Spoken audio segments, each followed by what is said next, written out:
Hello friends, e learning gang की इस video में आपका स्वागत है। सैलरी इनकम है, अदर सोर्स का इनकम है, किस तरीके से ITR-1 फाइल करके आप TDS रिफंड क्लेम कर सकते हो, उसका आसान तरीका इस वीडियो में हम देखेंगे। इस तरीके से हमारे पास फॉर्म नंबर 16 अवेलेबल है। थोड़ा सा नीचे आएंगे, यहाँ पर आपको सैलरी का डिटेल दिखाई दे जाता है, डिडक्शन वगैरह का डिटेल दिखाई दे जाता है और नीचे आओगे तो टैक्स लायबिलिटी और कितना TDS डिडक्ट हुआ है सब कुछ दिखाई दे जाता है। अब इसके बेस पर ही हम ITR-1 फाइल करने वाले हैं और साथ ही साथ क्या इंपॉर्टेंट स्टेप्स हैं जो ITR फाइल करते समय आपको लेने हैं उनके बारे में भी हम डिस्कस करेंगे, क्योंकि बहुत सारे ऐसे भी इनकम होते हैं जो आपके फॉर्म नंबर 16 में नहीं होते हैं, तो उनको कहां से लाना है, कैसे इंटर करना है, उन सब चीजों के बारे में भी हम इस वीडियो में डिस्कस करेंगे। सबसे पहले हम इनकम टैक्स पोर्टल ओपन कर लेंगे। इनकम टैक्स पोर्टल जब आप ओपन कर लो तो यहाँ पर लॉगिन का बटन है, क्लिक कर दो। पैन नंबर और पासवर्ड का इस्तेमाल करके जल्दी से हम लॉगिन कर लेते हैं। लॉगिन करते ही इस तरीके से ITR फाइल करने का पेज आ जाता है, लेकिन सबसे पहले हमें डैशबोर्ड पर जाना है। डैशबोर्ड पर जब आ जाओ तो यहाँ पर आपको कुछ इंपॉर्टेंट स्टेप लेने हैं। सबसे पहले ऊपर आपको AIS दिखाई दे रहा है, इस पर क्लिक करके आप अपने इनकम का डिटेल जरूर चेकआउट कर लो।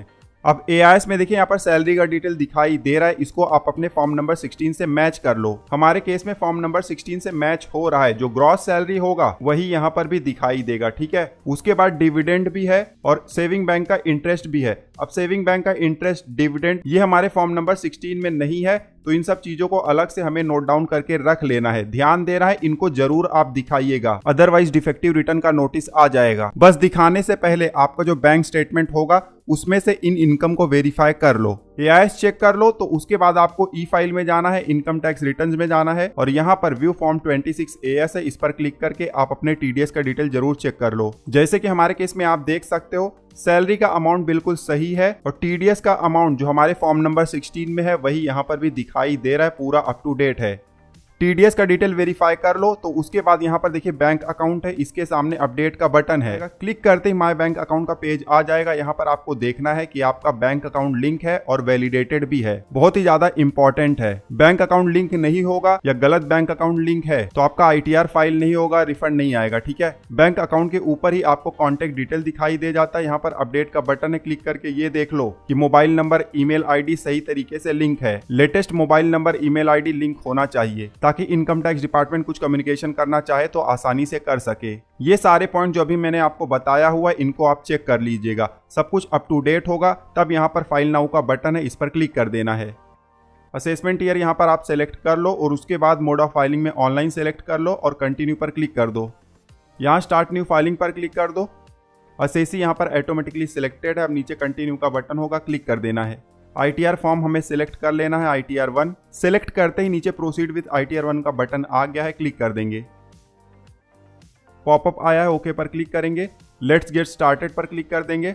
अब यहाँ पर हमें रीजन सेलेक्ट करना है क्यों ITR हम फाइल करना चाहते हैं। हमारा जो इनकम है वो बेसिक एग्जेम्पशन लिमिट से ज्यादा है, तो पहला वाला ऑप्शन हम सेलेक्ट करेंगे और नीचे कंटिन्यू का बटन है, क्लिक कर देंगे।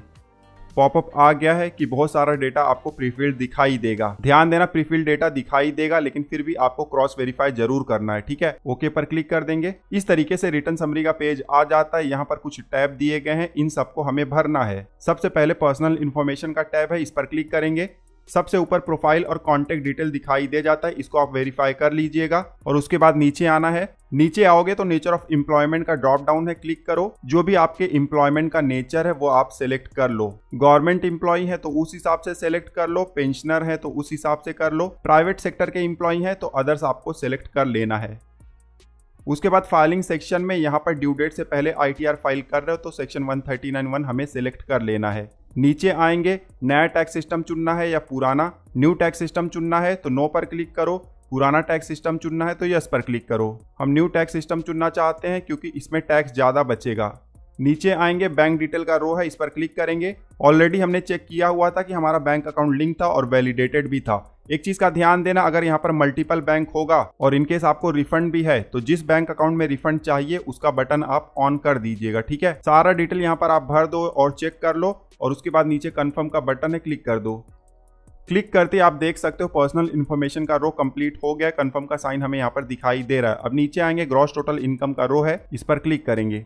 क्लिक करते सबसे ऊपर इनकम फ्रॉम सैलरी हमें दिखाई दे रहा है। बहुत सारा डेटा यहाँ पर प्रीफिल्ड हो गया है, हमें कुछ यहाँ पर भरना नहीं है, सिर्फ चेक करना है कि सब कुछ सही आया है या नहीं। अब चेक करने के लिए एडिट का बटन है, इस पर क्लिक करेंगे। इनकेस मान लो यहाँ पर कोई डिटेल नहीं आया, आपको मैनुअल एंट्री करना है, तो भी आपको एडिट का बटन दिखाई दे जाएगा, उस पर ही क्लिक करना है। क्लिक करते इस तरीके से इनकम फ्रॉम सैलरी का पेज आ जाता है। यहाँ पर डेटा प्रीफिल्ड है, सैलरी एज पर सेक्शन 17(1) में ऑटोमेटिकली अमाउंट आ गया है, जो कि हमारे फॉर्म नंबर 16 से मैच भी हो रहा है। ठीक है, तो इसको हम वैसे ही रहने देंगे। 17(2), 17(3) में कुछ भी नहीं है, हमारे फॉर्म नंबर 16 में भी कुछ नहीं है। अगर आपको होगा तो आप यहाँ पर इंटर कर दीजिएगा। नीचे आएंगे, अलावेंस का बेनिफिट अगर आपको लेना है, एग्जेम्पशन लेना है, तो यहाँ पर आप अमाउंट इंटर कर सकते हो। हमारे केस में कुछ भी नहीं है। ठीक है, यहाँ पर आप देख सकते हो सेक्शन 10 का जो अलावेंस का एग्जेम्पशन होता है, कुछ भी नहीं है, 000 दिखाई दे रहा है, हमारे लिए एप्लीकेबल नहीं है, तो इसको डिलीट कर देंगे, अदरवाइज एरर आएगा। वैसे भी न्यू टैक्स सिस्टम में ज्यादा अलावेंस का बेनिफिट नहीं मिलता है, ओल्ड में ज्यादा मिलता है। ओल्ड टैक्स सिस्टम में किस तरीके से आपको ITR1 भरना है ऑलरेडी हमने वीडियो बनाया हुआ है, लिंक आपको नीचे डिस्क्रिप्शन में मिल जाएगा, चेकआउट कर लीजिएगा। अब नीचे आएंगे, नेट सैलरी दिखाई दे रहा है, स्टैंडर्ड डिडक्शन का बेनिफिट हमें यहाँ पर मिल जाता है और फाइनल अमाउंट यहाँ पर हमें दिखाई दे रहा है जिसके ऊपर टैक्स लगेगा, और यही अमाउंट हमारे फॉर्म नंबर 16 में भी दिया गया है। ठीक है, अब सैलरी का पेज हमारा कंप्लीट है, नीचे सेव का बटन है, क्लिक कर देंगे। इनकम फ्रॉम सैलरी के बाद नीचे आएंगे, हाउस प्रॉपर्टी हमारे केस में नहीं है, इनकेस आपके केस में होगा तो कैसे भरा जा सकता है, लॉन्ग वीडियो में हमने कवर किया हुआ है, लिंक आपको नीचे डिस्क्रिप्शन में मिल जाएगा, चेकआउट कर लीजिएगा। होम लोन है, सेल्फ ऑक्यूपाइड हाउस प्रॉपर्टी है, तो किस तरीके से होम लोन का बेनिफिट लेना है उसको भी हमने कवर किया हुआ है लॉन्ग वीडियो में। ठीक है, अब नीचे आएंगे, इनकम फ्रॉम अदर सोर्स है, इस पर क्लिक करेंगे। अब देखिए फॉर्म नंबर 16 में income from other source add नहीं हुआ था, लेकिन यहाँ पर हमें दिखाई दे रहा है, इसको आप चेक कर लीजिएगा। कुछ अगर मिस्टेक होगा तो सिलेक्ट करो और एडिट पर क्लिक करके सही कर दो। हमारे केस में दोनों बिल्कुल सही हैं, बट अगर आपको डिविडेंड इनकम है तो एक चीज का ध्यान देना है, एडिट पर क्लिक करोगे तो इस तरीके से पेज आ जाएगा, यहाँ पर क्वार्टरली ब्रेकअप आपको देना होगा। अब हमारे केस में अमाउंट ज्यादा नहीं है तो ज्यादा कुछ फर्क नहीं पड़ेगा, लेकिन इनकेस आपका अमाउंट अच्छा खासा होगा तो बैंक स्टेटमेंट के हिसाब से या ब्रोकर के पास से जो स्टेटमेंट मिलता है उस हिसाब से आप यहाँ पर पीरियड वाइज डिटेल इंटर करिएगा। ठीक है, फिलहाल सेव के बटन पर क्लिक कर देंगे। फिर से मेन पेज पर हम आ गए हैं, सैलरी का डिटेल हमारा कंप्लीट है, अदर सोर्स का डिटेल भी कंप्लीट है। अब नीचे आएंगे, कोई एग्जेम्प्ट इनकम है जिसके ऊपर टैक्स नहीं लगना है, आपके केस में है तो इस पर क्लिक करो, ऐड अनदर पर क्लिक करके आप उसको ऐड कर सकते हो। बहुत सारे ऑप्शन यहाँ पर दिए गए हैं। ठीक है, सिलेक्ट करो, अमाउंट डालो, सेव पर क्लिक कर दो। हमारे केस में नहीं है तो बैक पर क्लिक करेंगे। उसके बाद देखिए लॉन्ग टर्म कैपिटल गेन अगर आपको है और वो एग्जेम्प्ट है सेक्शन 112A के तहत, तब उसको आप यहाँ पर दिखा सकते हो। हमारे केस में नहीं है तो इसको हम छोड़ देंगे। ध्यान देना, शॉर्ट टर्म कैपिटल गेन होगा तब उसको यहाँ पर नहीं दिखा सकते हो, लॉस होगा तो भी नहीं दिखा सकते हो, तो हमारे केस में नहीं तो इसको हम छोड़ देंगे। इनकम का सारा डिटेल हमने भर दिया हुआ है, नीचे कंफर्म का बटन है, क्लिक कर देंगे। ग्रॉस टोटल इनकम का रो भी हमारा कंप्लीट हो गया है, नीचे टोटल डिडक्शन का रो है, इस पर क्लिक करेंगे। अब हमारे केस में हमने नया टैक्स सिस्टम चुना हुआ था तो यहाँ पर ज्यादा कुछ बेनिफिट हमें मिलने वाला नहीं है। ओल्ड टैक्स सिस्टम चुनोगे तो बहुत सारे बेनिफिट आपको मिल जाते हैं। अब हमने तो नया टैक्स सिस्टम चुना हुआ था, मान लेते हैं डेमो के लिए कि हमारे लिए 80CCD2 एप्लीकेबल है, तो उसके सामने एडिट का बटन है, इस पर क्लिक करेंगे तो यहाँ पर डिटेल भरने का हमें ऑप्शन मिल जाता है। अमाउंट ऑफ इन्वेस्टमेंट हमें यहाँ पर इंटर करना है और उसके बाद सेव का बटन है, इस पर क्लिक कर देंगे।